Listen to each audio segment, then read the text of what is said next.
आकाशवाणीचं हे अकोला केंद्र आहे. FM 102.4 मेगाहर्ट्झवर 7:30 झालेले आहेत. प्रसारित करीत आहोत शेतकरी बांधवांसाठी कार्यक्रम किसानवाणी.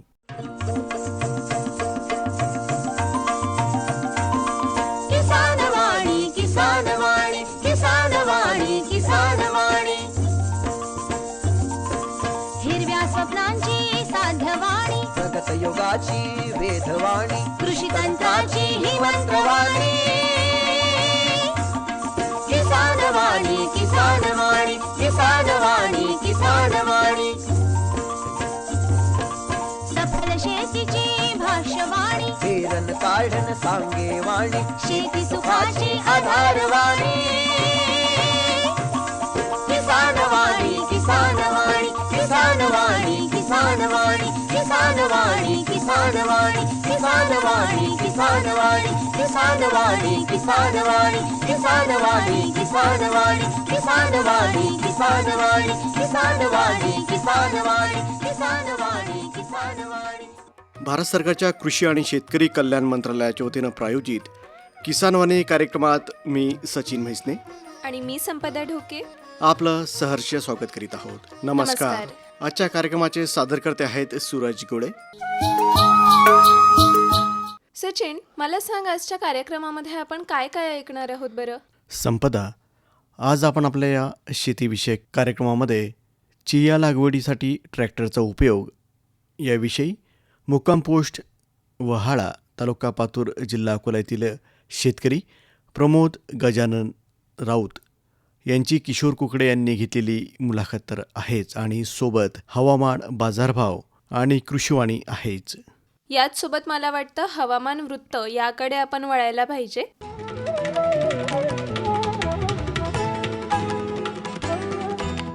हवामान शास्त्र विभाग डॉक्टर पंजाबराव देशमुख कृषी विद्यापीठ अकोला यांच्याकडून प्राप्त हवामान वृत्त. तापमान कमाल 44.0 तर किमान 29.0 प्रखर सूर्यप्रकाश 9.0 तास तर हवेचा ताशी वेग होता 10.2 किलोमीटर.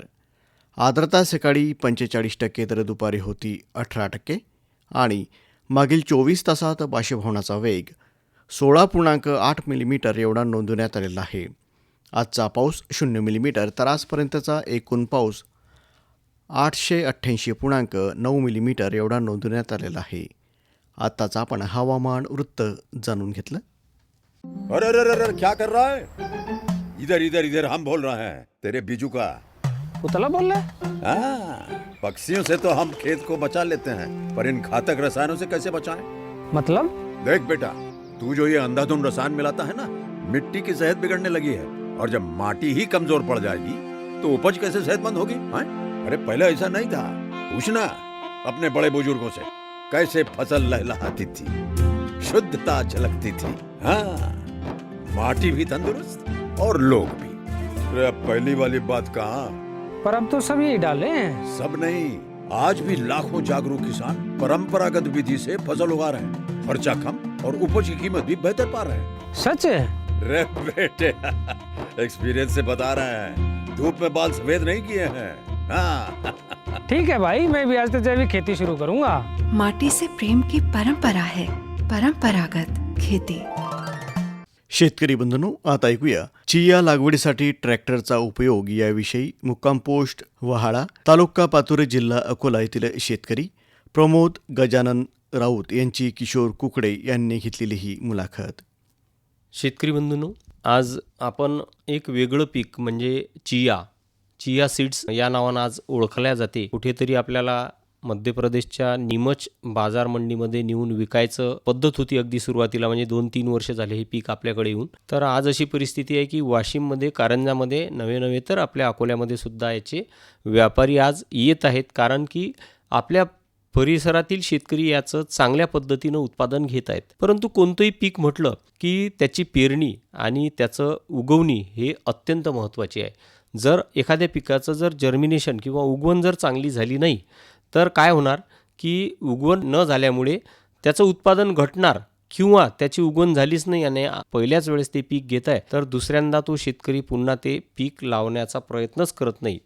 तर या अडचणीवर मात करण्यासाठी आपल्या ट्रॅक्टरच्या माध्यमातून त्या शेतकऱ्याच्या पेरणीपासून तर त्याच्या हार्वेस्टिंगपर्यंत सोबत असणारे प्रमोद गजानन राऊत, मुक्काम पोस्ट वहाळा, तालुका पातूर, जिल्हा अकोला हे आज आपल्यासोबत आहेत. तर प्रमोद भाऊंचे या पिकातले या 2-3 वर्षातले काय अनुभव आहेत, त्यांच्या ट्रॅक्टरच्या माध्यमातून ते शेतकऱ्यांना कसं सहकार्य करतात, तर ते आजच्या या आपल्या मुलाखतीमधून आपल्याला ऐकायला भेटेल आणि त्या माध्यमातून आपण जाणूनसुद्धा घेऊ की या वेगवेगळ्या पिकांची पेरणी कोणत्या पद्धतीनं केल्या जाते. प्रमोद भाऊंचं स्वागत करतो. नमस्कार प्रमोद भाऊ. नमस्कार. प्रमोद भाऊ, मला सांगा याजवळ किती वर्ष झाले तुम्ही ट्रॅक्टरचा व्यवसाय करता? 10 वर्ष झाली पूर्ण. मग आता 10 वर्ष झाले, त्यावेळेस तुमच्यावर शेती किती आहे? 5 एक. 5 एकराच्या भरोशावर तुम्ही ट्रॅक्टर घेतला 10 वर्ष अगोदर. हा. म्हणजे हेही थोडी विचार करण्यासारखीच गोष्ट आहे. तुमच्या मनात कसं काय आलं की बाबा आपण ट्रॅक्टर घेतला पाहिजे? तर शिक्षणाअभावी समजा आपल्या ट्रॅक्टरचा धंदा परवडते बा, जोडधंदा म्हणून एक. हां, शिक्षण घेतलं नाही. तुम्ही ड्रायव्हिंग शिकले होते ड्रायव्हिंग पण? शिकलो. हां, कमी शेती, मग त्याला जोडधंदा म्हणून एक ट्रॅक्टर निवडला. बरं बरं. मग त्यावेळेस कोणकोणते अवजार होते ट्रॅक्टर ज्यावेळेस घेतला? त्यावेळेस साधे अवजार होते फक्त. कोणकोणते? म्हणजे नांगरटी करणे, रोटावेटर करणे आणि साधी हेळम चालवणे आपली. हेळम होती त्यावेळेस? हो, त्यावेळेस होती. तुमचा जो ट्रॅक्टर आहे तो आजूबाजूच्या किती गावात तुम्ही काम करता मग? आता तर भरपूर गावं झाली, 40-50 गावच्या पुढे गेलो. नाही, अगोदरपासून अगोदर 2-4 गावं, 2-4 2-3 गावं. गावं. म्हणजे ट्रॅक्टरचा तुमचा व्यवसाय बऱ्यापैकी आहे. हो. मग त्याच्यात पेरणी जे करता तुम्ही, तर कोणकोणत्या पिकांची पेरणी तुम्ही ट्रॅक्टरच्या माध्यमातून करता? आम्ही सुरुवातले सोयाबीनपासून चालू केलं. ते सोयाबीन, हरभरा, गहू हां, असं करता करता कांदा आला. बरं. मग कांदा पेरण्यासाठी जसं सोयाबीन, हरभरा, गहू जे आहे याची पेरणी यंत्र साधारण एकाच पेरणी यंत्रात तुम्ही सगळी ॲडजस्टमेंट करता. मग कांद्याचं पेरणी कशी करता तुम्ही? कांद्याचं पेरणी वेगळं आहे. वेगळं आहे, हो. म्हणजे ते स्पेशल वेगळं बोलवलं? स्पेशल बनवून गेलं ते स्पेशल. बरं बरं. मग आता कांद्याच्या नंतर तुम्ही चिया केव्हापासून पेरायला सुरुवात केली? चिया आला आमच्याकडे 2017 पासून. 2017 पासून? 17-18 पासून चिया आमचा आला. म्हणजे 2017-18 म्हणजे आज 2026 सुरू आहे, तर आपण 8-9 वर्ष तुमच्या इकडे चिया आला का बाबा? 7 वर्ष झाली. 7 वर्ष 7 झाली. वर्ष झाली. बरं. तर तुमच्या परिसरात किती शेतकरी आहेत की जे चिया लावतात? सुरुवातले तर 10 शेतकऱ्यापासूनच सुरुवात झाली. बरं. पहिला स्टार्टिंग. हां हां हां. मग आता असं पीक आलं, समजा चिया आला, आता चियाचं बियाणं साधारण 1.5 ते 2 किलो शेतकरी प्रति एकरी पेरतात. हो. आणि ते बियाणं जर पेरायचा विचार केला तर शेतकरी काय करणार? एवढं कमी बियाणं जे पेरायचं आहे ते बैलजोडीच्याच माध्यमातून पेरणार, कारण एवढं कमी बियाणं टाकणार कसं? तर तुम्ही ट्रॅक्टरनं कसा काय प्रयोग केला मग त्याचा पेरणीचा? ट्रॅक्टरनं पेरणीयंत्राचा असा केला, कांद्याचं पेरणीयंत्र वापरलं आपण त्याच्यासाठी. कांद्याचं हां, कांद्याचं खालचं जी सिस्टीम आहे ती काढून टाकली, त्याला फट बनवली आपली दाते बनवले. बनवले. म्हणजे वरची पेटी त्याच्यात ती वापरली कांद्यात कांद्याची. तुमचं जे 2 तासातलं अंतर, 2 लाईनमधलं अंतर खूपच कमी असते की हो, 3 इंचाचं 4 इंचाचं. 3-4 इंचच असते. हो.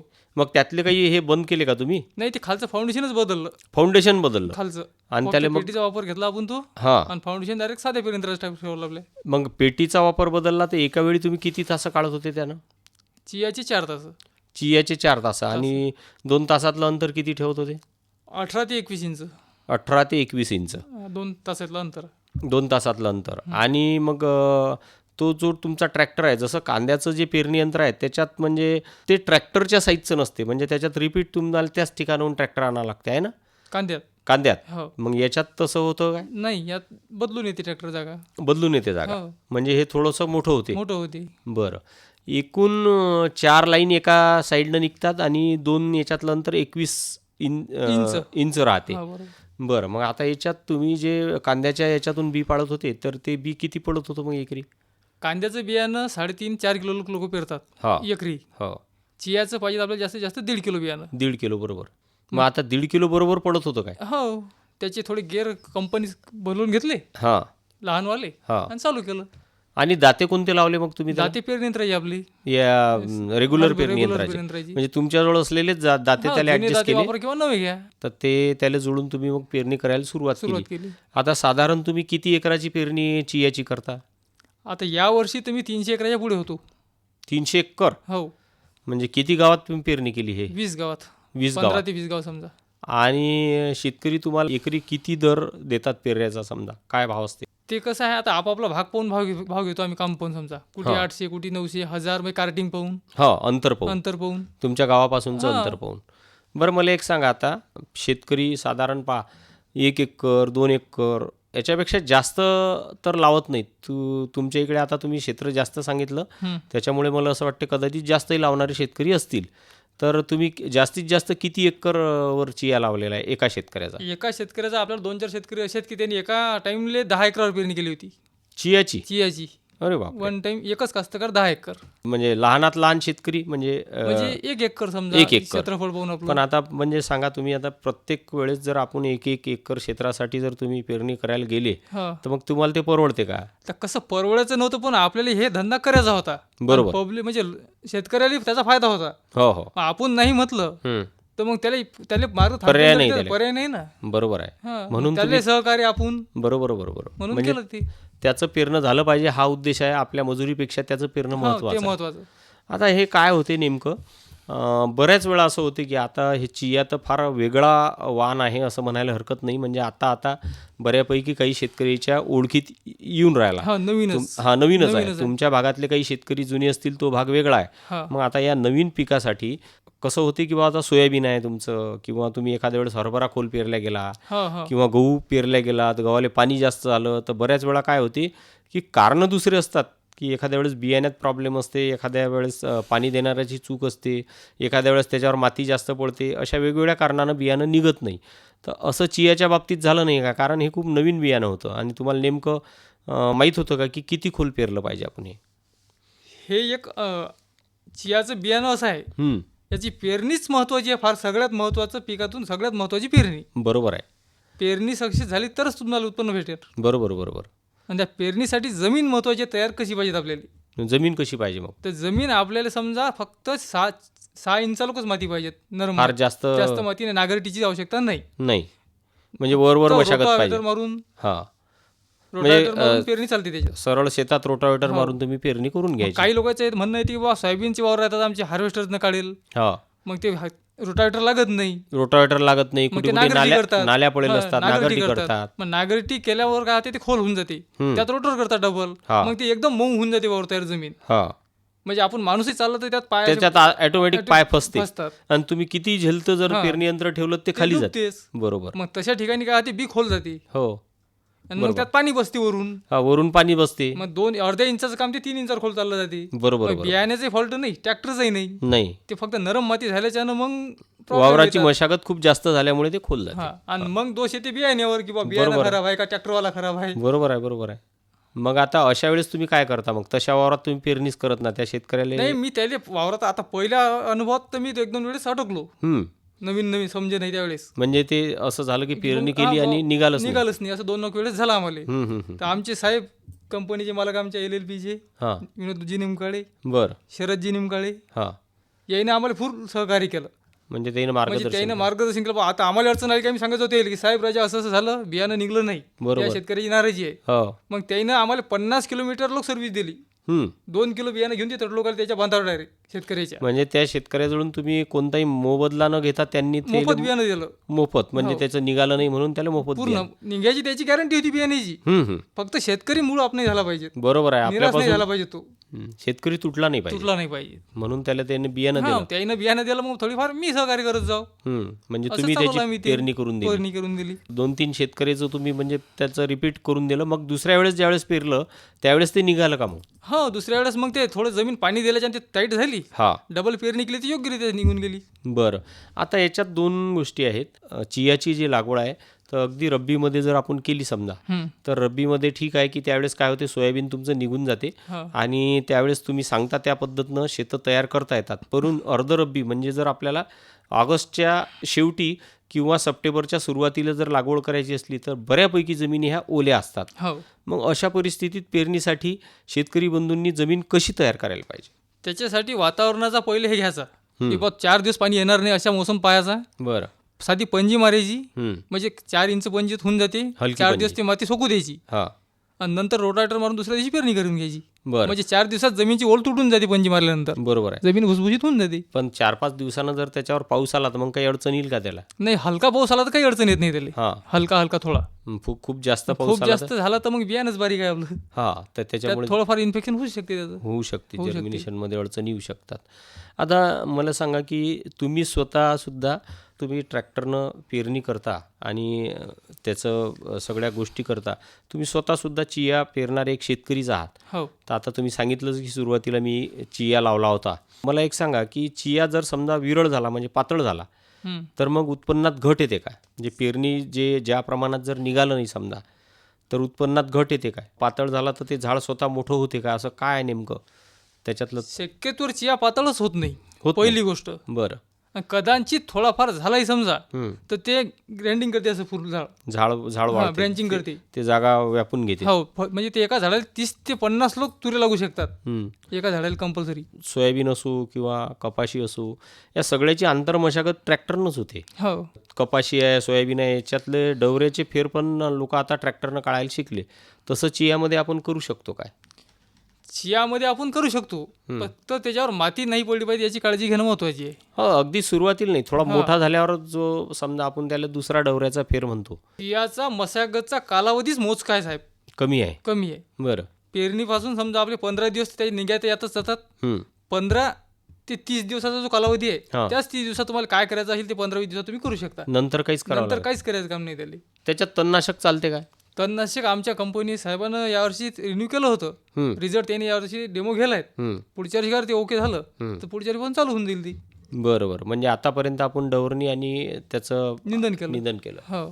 चिया सगळ्यात महत्त्वाचा आहे की आता तुम्ही त्याची पेरणी केली, अगदी तुम्ही सांगितलं त्या पद्धतीनं तुम्ही पेरणी यंत्र तयार केलं, पण बाकी लोकांजवळ तशी काही व्यवस्था नाही. म्हणजे इतर ठिकाणी जर तुम्ही विचार केला, आता तुम्ही सगळं तडजोड केली, त्याचा अभ्यास केला आणि आपल्याला पेरायचं आहे, क्षेत्रफळ जास्त आहे, त्या दृष्टीनं तुम्ही त्याचं विशिष्ट पेरणी यंत्र तयार करून घेतलं.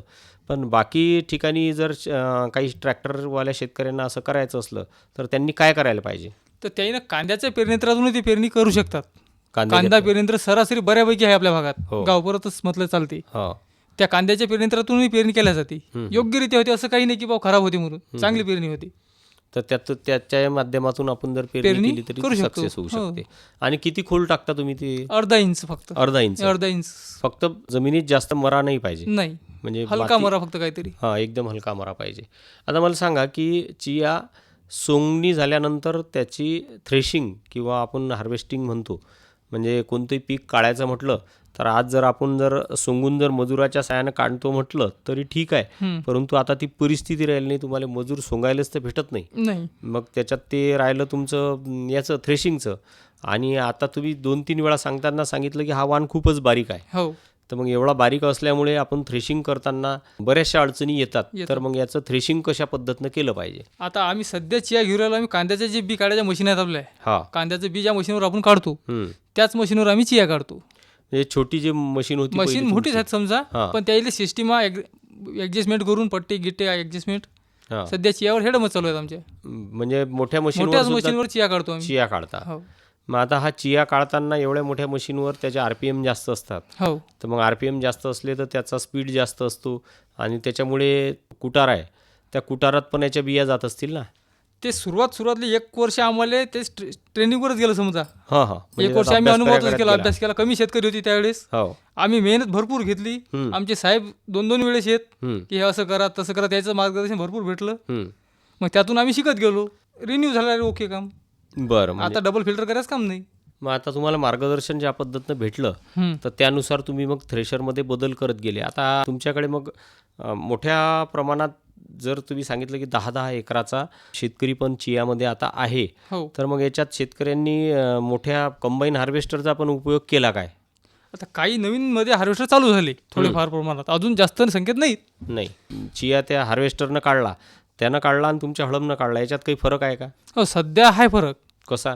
सध्या आमचा जो माल येते थ्रेचरचा हा 1 नंबर क्वालिटीचा माल येते. बरं. हार्वेस्टरचा जो माल आहे म्हणजे त्यात सुधारणा करायची गरज आहे सध्या हार्वेस्टरमध्ये. अजून काही टेक्नॉलॉजी वाढवली समजा चांगली काहीतरी, माल पॉश येईल, खाली सांडणार नाही. चिया बियाणं बारीक आहे भरपूर, त्याचं खाली मातीत गेलं दिसत समजा. बरं. आता हे तुमच्या मशीननं काढलेला माल आणि थ्रेशरनं काढलेला माल याच्यात भावातही काही फरक राहते काय? आता चांगल्या मालाची तर थोडीफार फरक पडणारच आहे ना. बरं. चांगल्या मालाचा भाव वेगळाच राहील. आता हार्वेस्टरचा उपयोग बऱ्यापैकी शेतकरी करतात, मग त्याच्यातून आलेल्या मालात आणि याच्या मालात म्हणजे काय फरक राहते? मशीननं जो माल काढला जाते आपल्या साध्या याला ग्रेडिंग करायचं काम नाही पडत, म्हणजे घरी काहीच काम करायचं काम नाही पडत त्याच्यासोबत. म्हणजे थेट तुम्ही पोत्यात भरा आणि विका. डायरेक्ट मार्केट समजा किंवा व्यापाऱ्याला जो. बरोबर. आणि हार्वेस्टरचा जो माल येते त्यात कचरा येते भरपूर, पाला येते थोडा समजा, बुरका हलका सगळा माल, म्हणजे तो सोंगणी पूर्वच येत नाही ना. नाही, बरोबर आहे ते तुमचं म्हणणं, की जसं सोयाबीन किंवा इतर पिकातही होते. आता गव्हाच्या बाबतीत जर आपण पाहिलं, त्यात काही भाग जर ओलसर उंब्या असल्या तर त्याच्या टुशा भरपूर येतात. हा प्रॉब्लेम तर प्रॉब्लेम हा त्याच हार्वेस्टरमध्ये आहेच. ते प्रत्येक पिकात आहे, कारण ते उभं पीक घेते. आणि थ्रेशरमध्ये कसं आहे, तुमच्या विशिष्ट गृहीत परिस्थितीतलं ते पीक असते, तर त्याच्यात हार्वेस्टरमध्ये आणखी सुधारणा अपेक्षित आहे, असं तुमचं म्हणणं आहे. बरोबर. जो चिया तुम्ही उत्पादन यावर्षी केला, तुम्ही जे हार्वेस्टरमधून लोकांनी तुमच्या काढलं किंवा थ्रेशरनं काढलं, तर थ्रेशरनं मग प्रति क्विंटल तुम्ही किती त्याचं हे घेतलं काढायचा खर्च? भाव हां, आम्ही फक्त 2500 रुपये एकर, म्हणजे एकरानं घेतला. एकरानं घेतला. एकरानं म्हणजे तो किती हो त्याला? तो किती हो ते 2500 रुपये एकराचे द्यायचे, त्यानं सोंगणी करून एक गंजी मारून द्यायची, आम्ही जाऊन काढून देतो. आणि त्याला तुम्ही त्यानं काढून दिला, म्हणजे 2500 रुपये प्रति एकरानं त्यानं दिला. आणि मला सांगा की यावर्षी जसं तुमचा स्वतःचा चिया होता, तर तुम्हाला किती उत्पादन झालं मग घरच्या वावरात? मला स्वतः घरच्या वावरात 5 क्विंटल उत्पन्न झालं एकरी 5 क्विंटल उत्पन्न झालं. 5 क्विंटलसाठी तुम्ही म्हणजे त्याच्यात काय काय गोष्टी केल्या, आंतरमशागत काय कसं केलं? पहिले पेरणी घेतली. बरोबर. पेरणी बरोबर एक थोडंसं आमच्या साहेबांना जैविकची खतं दिली होती कंपनीची. हां, ते जैविकचीच खतं वापरली आम्ही, रासायनिक खत कोणतं टाकलं नाही. आणि फवारणी रासायनिकची घेतली नाही. बरं. जैविकची 2 फवारे काढले. पहिलं आपलं जैविकचं एक खत दिलं, त्याच्यानंतर 15 दिवसांनी एक पोटॅश दिला जैविकचाच. बरं. आणि एक जैविकचीच फवारणी घेतली. आणि बस त्याच्यानंतर फक्त पाणी दिलं. पाणी दिलं. म्हणजे म्हणजे एवढा कमी खर्चात उत्पन्न आहे सध्या चियाचं. किती महिने लागले पीक यायला? 4 महिने लागले जवळपास. कोण्या महिन्यात पेरलं होतं? ऑक्टोबरमध्ये पेरलं होतं. म्हणजे तुम्ही सोयाबीन काढून पेरलं? सोयाबीन काढून. आणि 4 महिन्यात तुम्हाला एकरी 5 क्विंटल. आणि काय भाव भेटला तुम्हाला? 20,000 रुपये क्विंटलचा. म्हणजे तुम्ही 1,00,000 रुपये त्या एकरात कमावले. हो. आणि त्याच्या तुलनेत तुमचा जो कांदा होता, तर त्याच्यात तुमची फक्त बरोबरी झाली. हा जो तुमचा अनुभव आहे आणि हे जे तुमचे ट्रॅक्टरच्या बाबतीतले जे अनुभव आहे, हे खरंच आमच्या शेतकऱ्यांसाठी खूप महत्त्वाचे अनुभव ठरतील. आणि जे शेतकरी आपली मुलाखत ऐकतील, तर त्या मुलाखतमधून त्यांना हे लक्षात येईल की पेरणी करताना आपण कोणती काळजी घेतली पाहिजे, शिवाय आपण हार्वेस्टिंग नंतर कोणत्या प्रकारचं चियाचं बियाणं तयार केलं पाहिजे, जेणेकरून त्याला मार्केटमध्ये चांगली मागणी आहे. बाबींचा शेतकरी बंधूंना चांगल्या पद्धतीनं फायदा होईल अशी आपण आशा करूया.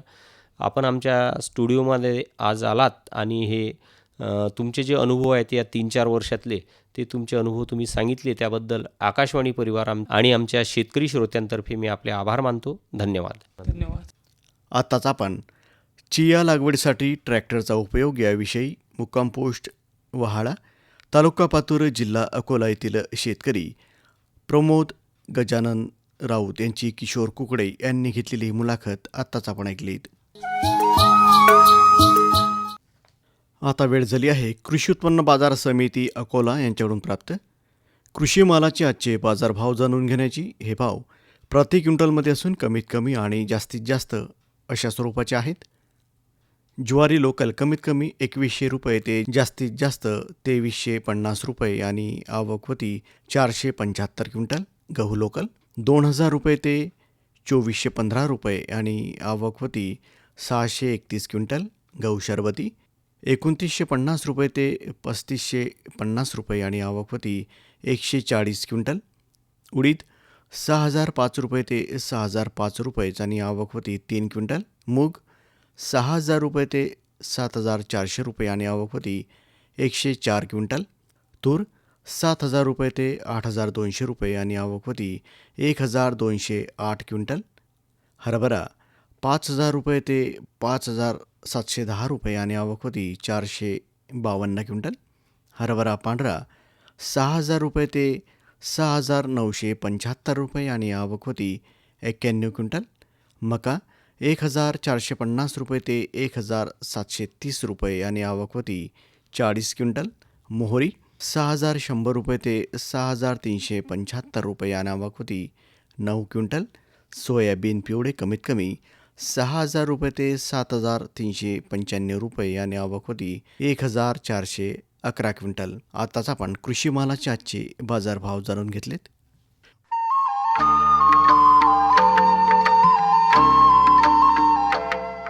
शेतकरी बंधूंनो, आता ऐकूया निवेदन प्रश्न तुमचे उत्तर आमचे या कार्यक्रमाविषयीचे निवेदन असून शेतकरी बंधू आणि भगिनींनो, किसानवाणी या कार्यक्रमात प्रश्न तुमचे उत्तर आमचे हा कृषीविषयक फोन इन कार्यक्रम आम्ही प्रसारित करीत असतो.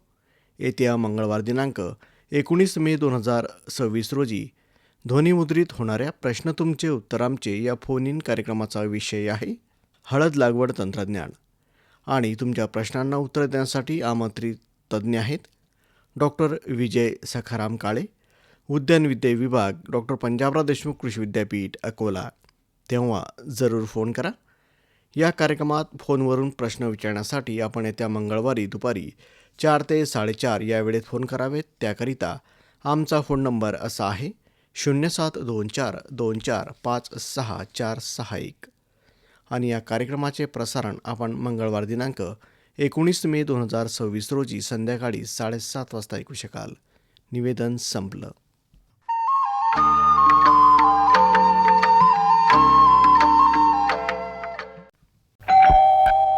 सर्वोत्कृष्ट शेतकऱ्याचा पुरस्कार मिळाला आहे हरीला.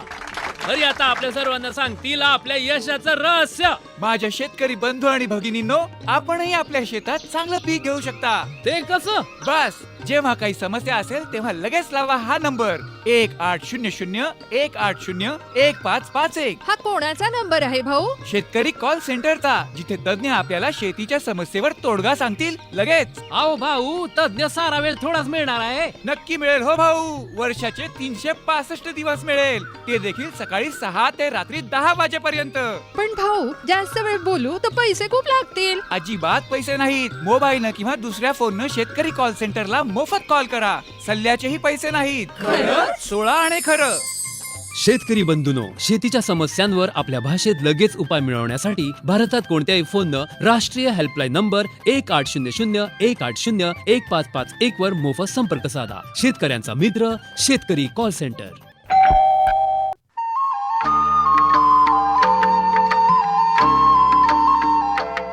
शेतकरी बंधूंनो, खरीप 2026-27 साठी विविध पिकांचे हमी भाव जाहीर झालेले आहेत. जाणून घेऊया त्याबद्दल. केंद्रीय मंत्रिमंडळाने बुधवारी अर्थात 13 मे रोजी खरीप हंगाम 2026-27 साठी 14 पिकांच्या किमान आधारभूत किमती अर्थात हमी भाव जाहीर केल्या. यंदाच्या खरीप हंगामावर कमी पावसाचे सावट आहे. तसेच खत टंचाईचा प्रश्न गंभीर होण्याची चिंता भेडसावत आहे. या पार्श्वभूमीवर केंद्र सरकार खरीपातील पिकांसाठी किती हमीभाव जाहीर करते, प्रमुख पिकांच्या हमीभावात भरीव वाढ केली जाईल का, याकडे शेतकऱ्यांचे लक्ष लागले होते. आता हे हमीभाव जाहीर झालेले आहेत. सरकारने सूर्यफुलासाठी सर्वाधिक 622 रुपयांची वाढ केल्याने त्यासाठीचा हमीभाव आता 8,343 रुपयांवर पोहोचला आहे. याचसह जाणून घेऊया विविध पिकांचे 2026-27 साठीचे हमीभाव आणि त्यात झालेली 2025-26च्या तुलनेने वाढ. सोयाबीन या पिकामध्ये मागच्या वर्षीपेक्षा 380 रुपयांची वाढ होऊन 5,708 रुपये एवढे हमीभाव आहेत. लांब धाग्याचा कापूस याचे हमीभाव 2026-27 करिता 8,667 एवढे आहेत आणि मागच्या वर्षीच्या तुलनेने 557 रुपयांची वाढ यामध्ये झालेली आहे.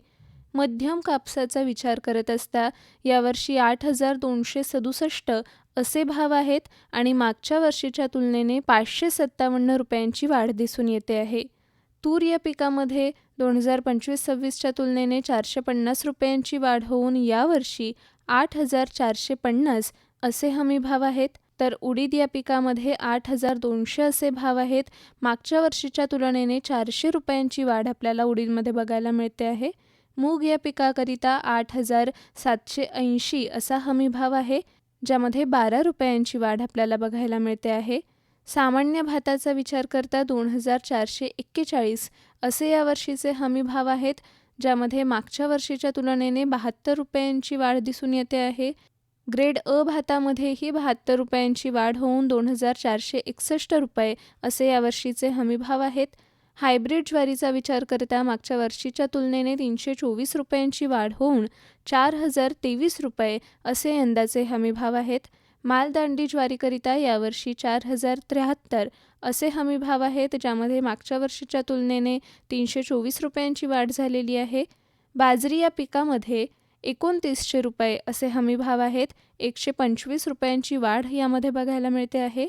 रागी या पिकाकरिता 319 रुपयांची वाढ होऊन 5,205 असे यावर्षीचे हमीभाव आहेत. मका या पिकामध्ये 10 रुपयांची वाढ होऊन 2,410 असे यावर्षीचे हमीभाव आहेत. भुईमुग या पिकामध्ये 7,517 असे हमीभाव सांगण्यात येत आहेत. 254 रुपयांची वाढ आपल्याला मागच्या वर्षीच्या तुलनेने बघायला मिळते आहे. सूर्यफूल या पिकामध्ये 8,343 असे यंदाचे हमीभाव असून 622 रुपयांची वाढ झालेली आपल्याला बघायला मिळते. तीळ या पिकामध्ये 500 रुपयांची वाढ होऊन 10,346 असे यंदाचे हमीभाव आहेत. आणि कारळ या पिकाकरिता 10,052 रुपये असे हमीभाव असून 515 रुपयांची वाढ आपल्याला मागच्या वर्षीच्या तुलनेने बघायला मिळते आहे. आणि याचसोबत सचिन, आपला वेळसुद्धा किसानवाणी या कार्यक्रमाचा संपत आलेला आहे आणि कार्यक्रमाच्या शेवटाकडे आपण आता वळलेलो आहोत. सचिन म्हैसने आणि मी संपदा ढोके यांना निरोप द्या. नमस्कार. आताच आपण भारत सरकारच्या कृषी आणि शेतकरी कल्याण मंत्रालयाच्या वतीनं प्रायोजित किसानवाणी कार्यक्रम आताच आपण ऐकलात. कार्यक्रमाचे सादर करते होते सूरज गोळे.